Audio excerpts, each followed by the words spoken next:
Olá, meu querido irmão, uma boa noite a todos. Saúdo vocês com a graça e a paz do Senhor Jesus. Vamos chegando para juntos celebrarmos a Jesus com muita alegria, com muita reverência, aqui no canal da Primeira Igreja Batista em Vila do Sol.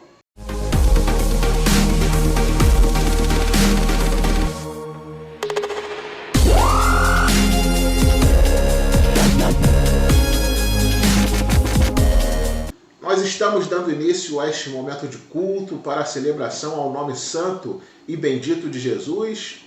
Neste espaço nós oramos, louvamos, adoramos a Deus, exercitamos a comunhão, edificamos a nossa fé estudando a Bíblia e nos mantemos unidos e firmes nesse período difícil de isolamento social. Nós somos gratos a Deus em tudo, sabemos que logo esse vento vai passar e poderemos voltar ao templo e retomar nosso ritmo habitual. Porém, enquanto esse dia não chega, não podemos deixar de louvar, celebrar a Jesus e refletir em sua santa palavra. Por isso estamos reunidos aqui de coração aberto para ouvir, meditar e colocar em prática aquilo que é a vontade de Deus soberana para nossas vidas. Vamos falar com Deus, vamos iniciar esse momento de culto suplicando ao Senhor pelas famílias, pela nossa igreja, nação e mundo. Vamos pedir que o Senhor continue nos livrando desse mal, ajudando aqueles que estão na linha de frente dessa guerra e socorrendo aqueles que já foram acometidos desse vírus. E vamos acompanhar nessa oração a nossa irmã Hélida. Oremos ao Senhor. Querido Deus, muito obrigada, Senhor, pela vida concedida nesse dia, porque só o Senhor pode fazer todas as coisas. E hoje, Senhor, também nós estamos respirando por causa do seu poder e do seu amor nas nossas vidas. Ó Deus, nesse momento, Senhor, visite os profissionais da saúde. Pai, todos que estão exercendo suas funções nos hospitais. Visite os enfermos, meu Deus, tenha misericórdia. Todos os enfermos na face da terra. Visite, Senhor, as autoridades do nosso país, tirando todo o espírito, Senhor, de roubo e de confusão. Ó Pai querido, também nesse momento eu quero te pedir por todas as igrejas representadas na face da terra. Ó Pai, nos ajude, Senhor. Ajude os seus servos a olhar somente para Ti, fazendo a sua vontade, meu Deus. E ainda nessa situação, dando graça por Te servir, por ter os Teus filhos. Ó Pai, que nesse período muitas almas possam render-se a Seus pés, reconhecendo que o Senhor é um Deus todo-poderoso, Criador do céu e da terra, Senhor.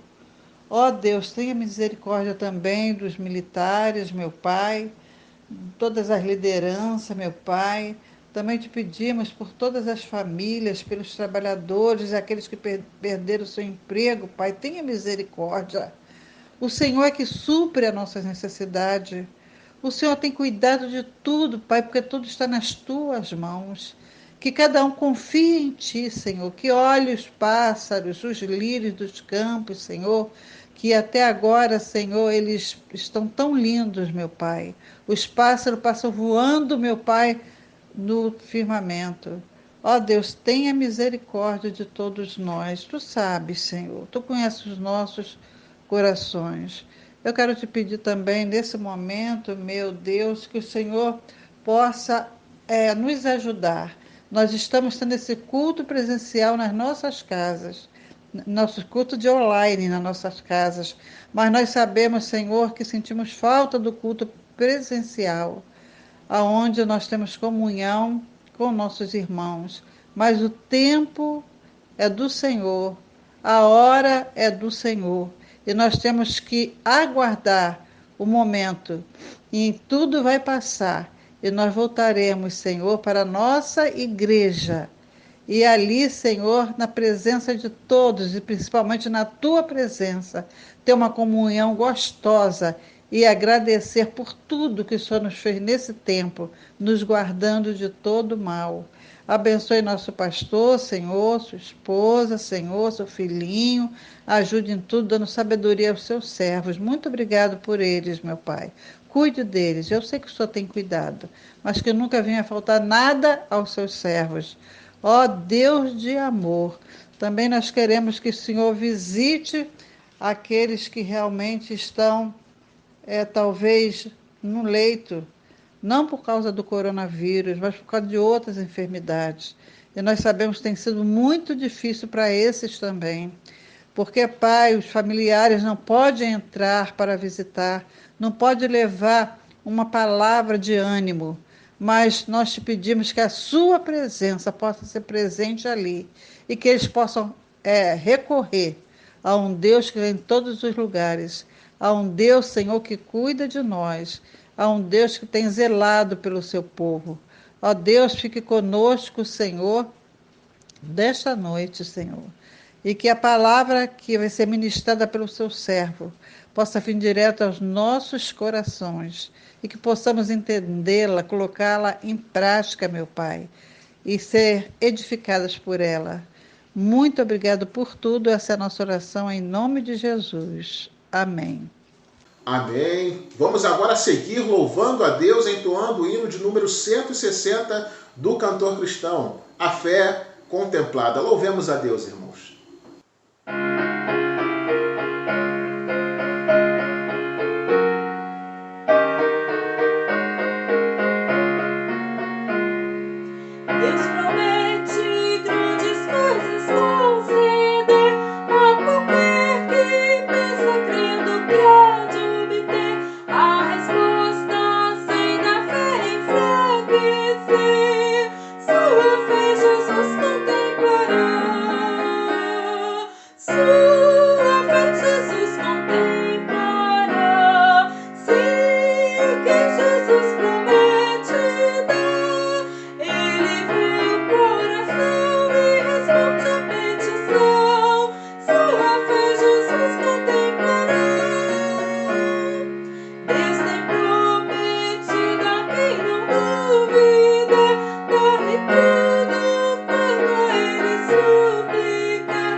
Louvado seja Deus. Vamos agora ler a Bíblia, ler a palavra do Senhor, no texto que se encontra lá no Salmo de número 89, versículos de 1 a 7.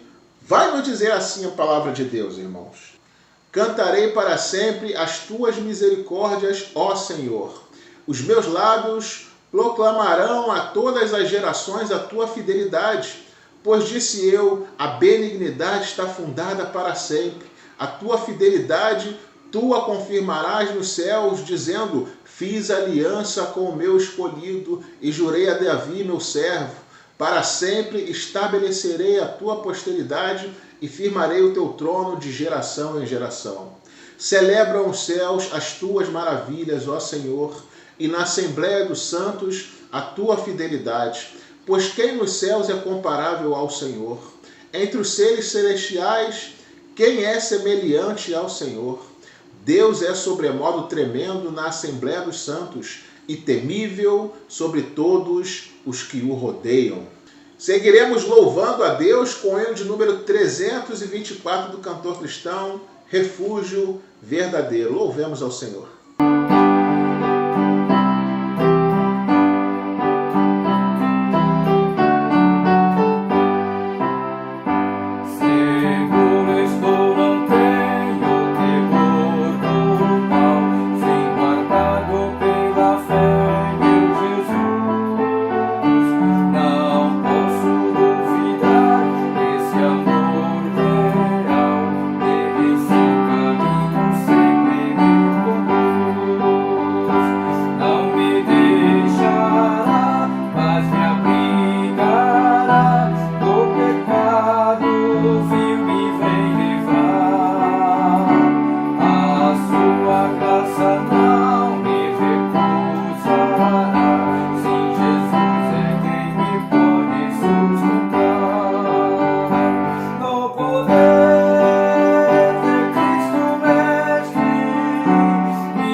Louvado seja Deus. Nós vamos orar mais uma vez, nos preparando para refletir na palavra do Senhor, seguindo em diante com a série de estudos que estamos tendo no livro de Apocalipse. Feche seus olhos. Grandioso Deus e amado Pai, nós agradecemos a Ti por mais esta oportunidade de culto que o Senhor nos permite estar celebrando essa noite, refletindo em Tua palavra, louvando o Teu santo nome. Ó Deus, nós suplicamos que o Senhor nos dê corações e ouvidos sensíveis, que o Senhor, ó Deus, refine o nosso entendimento para que assim possamos compreender sempre melhor a Tua palavra e a Tua vontade para nossas vidas. Fala poderosamente aos nossos corações através do estudo que estaremos tendo a seguir, ó Deus. Essa é a oração que fazemos a Ti e desde já Te agradecemos em nome do Teu Filho amado Jesus Cristo. Amém. Queridos, hoje seguindo em nossa série de estudo no livro de Apocalipse, estaremos lendo todo o capítulo 7 de Apocalipse e refletindo nesse texto a partir do tema A Igreja na Glória. Apocalipse 7, dos versículos de 1 a 17, vai nos dizer assim a palavra de Deus, irmãos. Depois disto, vi 4 anjos em pé nos 4 cantos da terra, conservando seguro os 4 ventos da terra, para que nenhum vento soprasse sobre a terra, nem sobre o mar, nem sobre árvore alguma.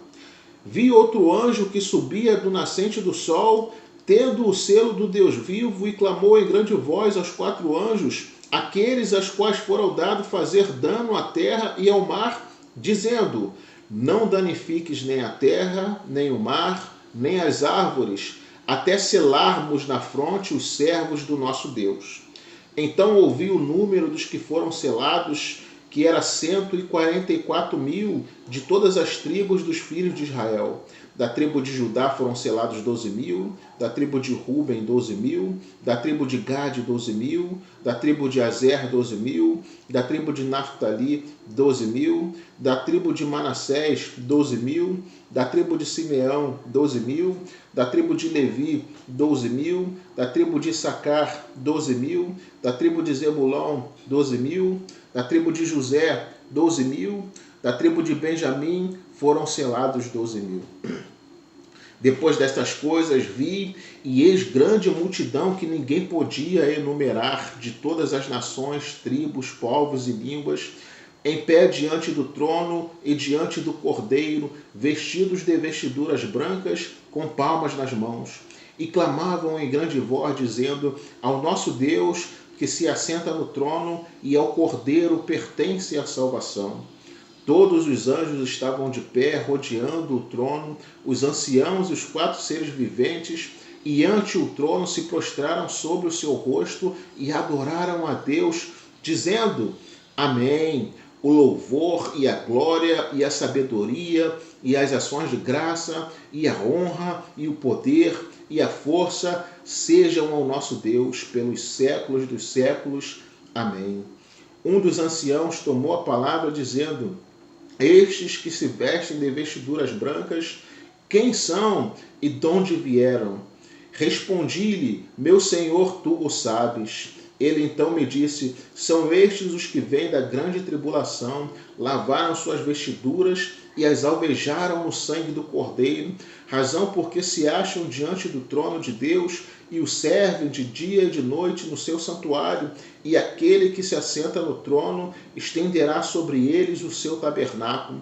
Jamais terão fome, nunca mais terão sede, não cairá sobre eles o sol, nem ardor algum, pois o Cordeiro que se encontra no meio do trono os apacentará e os guiará para as fontes da água da vida, e Deus lhes enxugará dos olhos toda lágrima.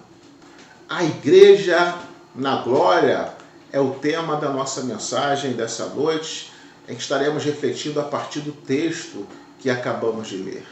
Queridos, neste capítulo nós temos a mesma cena do capítulo 6, mas numa perspectiva diferente. O capítulo 7 vem depois do capítulo 6 na ordem das visões de João, mas não parece ser a sequência da ordem dos eventos. Lá, os 4 cavalos, aqui, os 4 ventos. Lá, os cavalos trazem o juízo, aqui, os ventos do juízo estão prontos para começar a sua missão destrutiva. O fato de serem 4 anjos nos 4 cantos da terra a segurar os 4 ventos da terra indica que o juízo que vai desabar é universal. Ninguém escapa. O controle divino sobre os cavaleiros, os ventos, asseguram que a igreja será selada, ficará segura antes que os cavaleiros avancem. A destruição desabará sobre o mundo, mas a igreja foi feita indestrutível. Deus faz distinção entre o seu povo e os ímpios no juízo final. A destruição não pode dar sua largada antes dos remidos serem selados. É isso que nós vemos no versículo 2. Os selados não precisam temer o juízo. O castigo que deveria cair sobre nós, caiu sobre Jesus na cruz, nós sabemos disso. Esses selos, eles têm 3 significados. Primeiro, proteção. Ninguém pode violar o que está selado. Foi assim que o túmulo de Jesus foi selado, para que ninguém o violasse. Segundo, propriedade. O selo nos dá garantia que somos propriedade exclusiva de Deus. Terceiro, genuidade. O que está selado não pode ser adulterado. Deus livra o seu povo na tribulação e não da tribulação. Todos os textos que tratam da segunda vinda de Cristo mostram que a igreja não será arrebatada secretamente antes da grande tribulação. Ela será poupada na e não da tribulação. Aqui temos a resposta àquela pergunta dos ímpios que foi feita em Apocalipse 6, versículo 17. Quem poderá sustentar-se diante do Deus irado? A resposta da Bíblia é aqueles que foram selados como propriedade exclusiva de Deus, que estão de pé diante do trono, com vestes brancas e palmas nas suas mãos, celebrando a Deus eternamente. Os salvos terão 3 tipos distintos de glória. A glória da sua aparência, vestiduras brancas e palmas nas mãos. Segundo, a glória do seu serviço, estarão diante de Deus em contínua celebração. E terceiro, a glória do seu lar eterno, comunhão com Deus e provisão celestial eternamente. Há 3 elementos nesta visão do capítulo 7. Primeiro, uma advertência. Os tempos difíceis tanto estão para acontecer como já estão acontecendo. Como diz a Bíblia, em tudo somos atribulados. Segundo, uma segurança. Os selados jamais serão condenados com o mundo. Passarão pelas provas vitoriosamente. E terceiro, uma recompensa. Os que lavam suas vestiduras no sangue do Cordeiro desfrutarão da bem-aventurança eterna. Em primeiro lugar, nós vamos ver nesse texto, dos versículos 4 a 8, o número dos selados. O número é visto e também ouvido. O número dos selados é declarado por revelação expressa. Lá em 2 Timóteo 2,19 diz: o firme fundamento de Deus permanece, tendo este selo: o Senhor conhece os que lhe pertencem. Esse grupo, o grupo dos salvos, é contável para Deus. Esse número de 144 mil que nós vemos aqui, e que para muita gente é polêmico, é na verdade um número metafórico. Ele é representativo. É mais um símbolo do que uma estatística. Ele representa a cifra completa e perfeita do povo de Deus. São todos os salvos que pertencem às 12 tribos de Israel no período histórico do Antigo Testamento, multiplicados por todos aqueles que foram, estão sendo e serão salvos na mensagem do Evangelho pregados pelos 12 apóstolos e que continua sendo pregado até hoje. Os salvos das 12 tribos de Israel, os salvos pela mensagem pregada inicialmente pelos 12 apóstolos, 12 vezes 12, 144. A cifra de 1000 vezes acrescentada a este número é para nos indicar o todo perfeito, completo, ou seja, 12 vezes 12 vezes 1000 salienta a completude. É uma referência a todos os que foram salvos em todas as épocas da história por crerem em Cristo Jesus, ou seja, foram justificados pela graça mediante a fé. Mas, pastor, eu pensava que no Antigo Testamento a salvação era pelo bom cumprimento da lei, pois Jesus ainda não tinha vindo à terra, então os israelitas não poderiam ter crido em Jesus para a salvação. Mas na verdade não. a lei de Moisés nunca teve o propósito de salvar, mas de mostrar o que era pecado para que o povo de Israel, compromissado com Deus pela fé, pudesse se desviar do mal e assim tivesse sempre a boa e poderosa mão de Deus ao seu favor. Mas a salvação sempre foi pela fé, tanto em Deus como pela fé na promessa do Messias, que viria consumar a justificação de todos os que creem, e promessa essa que já existia desde Gênesis 3,15.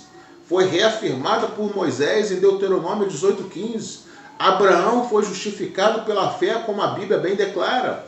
Em Isaías 45,17, o profeta já dizia: Israel, porém, será salvo pelo Senhor com salvação eterna. Não sereis envergonhados nem confundidos em toda a eternidade. Além de Isaías, os demais profetas também reafirmaram e mantiveram viva a mensagem de que o Salvador viria e ele seria o Messias, o Redentor da humanidade. O princípio é que a obra consumada por Cristo, ela seria aplicada por Deus tanto para trás como para frente. Os crentes do Antigo Testamento creram na promessa futura do Messias, o Redentor. Nós cremos no cumprimento dessa promessa em Jesus. Eles creram no Cristo da promessa que viria. Nós cremos no Cristo da história que veio e que por nós morreu na cruz, pagou pelo nosso pecado e por isso justifica todo aquele que crê e deposita a sua fé e a sua vida aos seus pés. 144 mil é o número do Israel verdadeiro, espiritual, a igreja congregada nos céus. Toda a igreja de Cristo é selada, está segura, é isso que nós vemos nesse texto. Há seitas heréticas em nossos dias que entendem e pregam sobre esse número dos 144 mil, que a igreja que vai morar no céu limita-se apenas a este número de forma literal. Ou seja, em toda a história, só os que serão salvos, que vão morar no céu de verdade, são 144 mil privilegiados, e é claro que eles tomam esse privilégio para si. Todas as demais criaturas que receberam a vida eterna terão parte na igreja, mas viverão nesta terra sob o domínio de Cristo e sua igreja nos céus. Coisa que nós não acreditamos porque a Bíblia não corrobora com isso. Com o objetivo de acentuar o fato de que os 144 mil significa não uma pequena parte da igreja, mas a igreja militante inteira de todos os tempos, este número é multiplicado por 1000. 1000 é 10 vezes 10 vezes 10, que indica o cubo perfeito, inteireza reduplicada. Para dissipar qualquer sombra de dúvida de que este número se refere tanto aos salvos das tribos de Israel do Antigo Testamento, como a igreja salva pela mensagem do Evangelho pregado pelos 12 apóstolos desde o Novo Testamento. Lá em Apocalipse 21, versículos de 12 a 14, os nomes das 12 tribos estão nos portões da Nova Jerusalém, e os nomes dos 12 apóstolos estão na sua fundação. Ali esses nomes indicam a unidade do povo de Deus, do Antigo e do Novo Testamento na Nova Jerusalém. Ao longo do livro, a ênfase está em um grupo, os fiéis e vencedores. Estes estão representados aqui pelo número simbólico dos 144 mil. Esta interpretação é que melhor faz justiça ao sentido do texto e mostra o relacionamento que há entre essas duas multidões.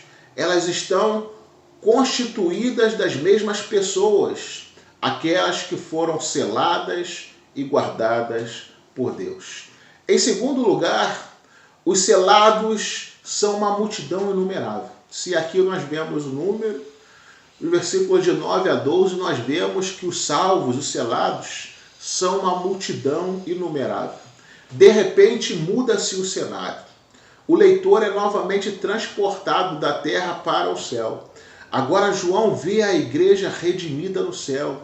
No lugar de gritos de desesperos em face do juízo de Deus, agora passamos para os cânticos de vitória. O céu não será apenas mudança de lugar, mas a mudança de nós mesmos. No céu, conservaremos a nossa individualidade. Quem são? É a pergunta feita. São pessoas, indivíduos, que vêm de lugares diferentes, mas que não perdem a sua individualidade.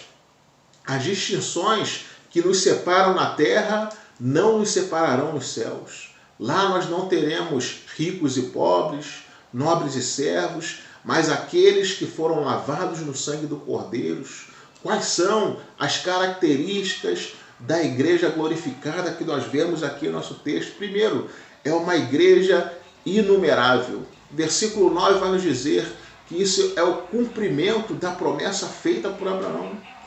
Assim como nós vemos Deus dizendo para Abraão, lá em Gênesis 15, versículo 15, olha para os céus e conta as estrelas, se é que podes. E ele disse, será assim a tua posteridade. Conforme é também lá em Hebreus 11, versículo 12, que nos diz que ela é incontável, mas essa multidão que é incontável para João, ela é contável para Deus. Deus sabe todos aqueles que serão salvos. Na verdade, o mundo, irmãos, ele já está pronto para a volta de Deus. Já está pronto para a volta de Cristo. O mundo já aborreceu a Deus o suficiente para que Cristo voltasse e acabasse com tudo. O que ainda não está pronto é a igreja.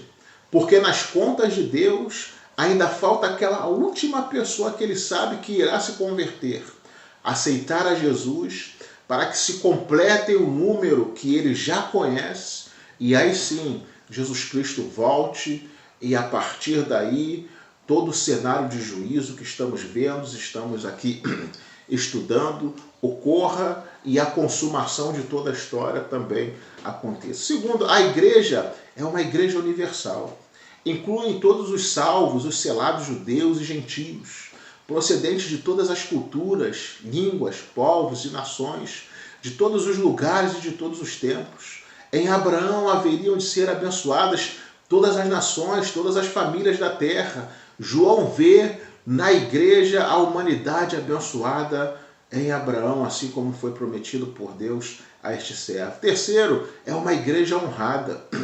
Estar de pé diante do trono significa ter companheirismo com o Cordeiro, segui-lo e participar de sua honra. Quarto, é uma igreja pura. As vestes brancas apontam para a absoluta pureza da igreja. A igreja não foi purificada pelo sofrimento, mas pelo sangue. O sangue do Cordeiro exclui a glória humana. A igreja que fora liberta da condenação do pecado, na justificação, foi liberta do poder do pecado na santificação, agora está livre da presença do pecado na glorificação. Nada contaminado pode entrar no céu. Roupas brancas ainda indicam alegria e felicidade, além da santidade. Quinto, é uma igreja vencedora, vemos isso também no versículo 9. Este é o símbolo da vitória. A igreja selada por Deus, protegida por Ele, venceu e chegou ao lar, à sua pátria, ao céu. A igreja é vitoriosa a partir da roupa, das palmas e dos gritos de vitória que vemos nesse texto. Sexto, é uma igreja que tributa a Deus a sua salvação. Depois do símbolo da vitória, segue-se o grito da vitória. A salvação não é mérito nem fruto das obras. A salvação é de Deus, vem de Deus e só a Ele merece a glória. Sétimo, é uma igreja que se une às vozes angelicais para exaltar a Deus. Os anjos e os querubins se unem à igreja glorificada, prostram-se e adoram a Deus. Imagina estarmos nesse culto, nesse momento de celebração que inicia a glória eterna, na qual desfrutaremos em plenitude de alegria. Em terceiro e último lugar, a procedência, identidade e a missão da igreja glorificada na eternidade. Primeiro vamos falar sobre a procedência da igreja. Assim como vemos aqui, a igreja vem da grande tribulação. Essa ideia da grande tribulação remonta desde Daniel 12, versículo 1, é vista lá em Mateus 24, 21, versículos 21 e 22, também em 2 Tessalonicenses 2, versículos 3 e 4, Também Apocalipse 13, versículos 7, versículos 15, como veremos mais à frente. A grande tribulação é caracterizada como o período da grande apostasia, do abandono da fé e também da manifestação do anticristo. Nesse tempo, o conflito secular entre Deus e Satanás estará no seu auge. A igreja será protegida não da tribulação, mas na tribulação. Ela surge no meio da tribulação com um povo selado e vitorioso. A identidade da igreja. Os remidos são aqueles que lavaram as suas vestiduras no sangue do Cordeiro, que aceitaram Jesus de verdade, aqueles em quem houve uma conversão genuína. A base da salvação não está no mérito humano, na religiosidade humana, nos predicados morais, no conhecimento doutrinário. A base da salvação está na apropriação da redenção pelo sangue de Cristo. Ninguém entrará no céu por pertencer a esta ou aquela igreja ou denominação, ou por defender esta ou aquela doutrina. Entrará aqueles que entregaram a sua vida de verdade para Jesus, que romperam de verdade com o mundo, que se entregaram de verdade a Jesus e não apenas se dispuseram, mas seguiram de verdade os seus ensinamentos, os seus preceitos, abrindo mão do que foi necessário para que assim pudessem viver a vontade de Deus em sua vida, a fim de desfrutarem da herança de Deus nos céus. A missão da igreja eterna. Nós vemos que nessa igreja existe adoração. A igreja estará tão feliz no reino celestial que louvará a Deus incessantemente por tamanha graça. É uma igreja adoradora. Existe ali serviço cultual em contraste com o serviço escravo. O faremos com grande alegria, de coração, pois estaremos em um momento eterno de reconhecimento, a bem-aventurança na qual podemos desfrutar pela misericórdia e graça do Cordeiro que morreu por nós. Há também comunhão, intimidade contínua com Deus. É isso que vemos no versículo 15, a parte B. O sexto selo trouxe a visão de um céu enrolado que se recolhe e de uma humanidade apavorada no mundo sem teto. Aqui, porém, a cena é totalmente oposta. A igreja está numa nova realidade cheia de paz. Deus vai armar uma tenda conosco. Ele vai acampar com a igreja. Deus mesmo habitará com a igreja de uma forma simbólica, dizendo: Deus estará conosco por toda a eternidade, irmãos. Ele enxugará dos nossos olhos toda lágrima. Ali não haverá as três formas negativas, que é fome, sede, calor. Isso não existe mais. Isto está de acordo com Apocalipse 21:4. O céu será lugar de consolação, de plenitude de alegria, de felicidade eterna. Ali haverá plenitude de vida. João lista 3 afirmações positivas. O Cordeiro as apacentará. O Cordeiro as guiará às fontes da água da vida, e Deus lhes enxugará dos olhos toda lágrima. No céu, os salvos desfrutam da felicidade mais perfeita. O Cordeiro agora é o seu pastor. O Cordeiro os guia à fonte, e a fonte é Deus. O Cordeiro os traz de volta para Deus e para o paraíso. Ele então enxugará dos nossos olhos toda lágrima. Ele nos tomará no colo e nos consolará para sempre. No céu não haverá tristeza, não haverá doença, não haverá quarentena, não haverá isolamento social. No céu, tudo aquilo que nos assola, que nos aflige por causa do pecado, terá sido deixado de lado e teremos então pleno desfrute da justiça de Deus em um lugar onde o pecado não mais nos causará dano. Conclusão. O capítulo 6 termina mostrando os terrores que os ímpios enfrentarão no juízo.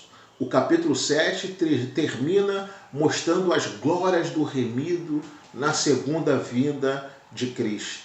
Enquanto os ímpios buscam a morte física e só encontram a segunda morte, a morte eterna, os remidos, mesmo enfrentando a morte física, desfrutam para sempre das bem-aventuranças da vida eterna. Mais uma vez, o livro de Apocalipse nos provoca a pergunta: De que lado nós estamos? Em que grupo você estará quando Jesus voltar? Você estará com os remidos se alegrando nos céus ou com os perdidos em desespero na terra? Que Deus possa nos abençoar, nos iluminar a não apenas tomar a decisão certa, mas a viver essa decisão de forma genuína. Deus abençoe você, Deus abençoe seu lar, Deus abençoe sua família. Amém.